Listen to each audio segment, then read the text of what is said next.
Hello, I am Ron from Kolleno, and today I will show you how to void a check in NetSuite. So first I go in the search bar here, I'll type page colon checks, and here I have it. Perfect, so here I see my list of checks. I'll select one of them here by clicking view. Perfect, so now you can see your check, and here on the top left you have void, and you also have it at the bottom left. So I'm going to click on it.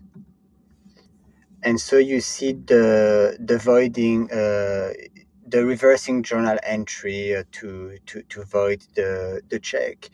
If the voiding journal page that you see does not appear, but you want to void the check with a reversing journal entry, you will need to set the void transactions using reversing journals preference. So that's a separate setting. You can look into the NetSuite documentation.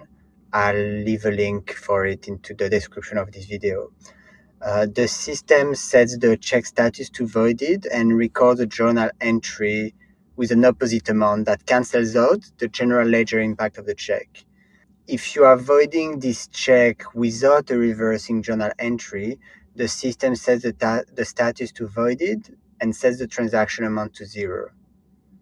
Now, if the check was previously cleared, a confirmation window will appear warning you that voiding the check may cause an inconsistency in your account reconciliation, like an incorrect balance.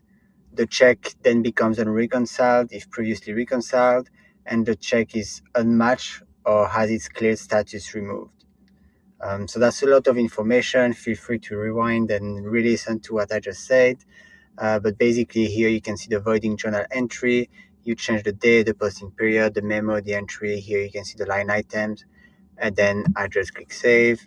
I say yes to the pop-up that comes up. And then we wait a few seconds that it does its magic, and confirmation, transaction successfully saved. And that's it. You have voided a check with a journal entry. That's it. Thank you.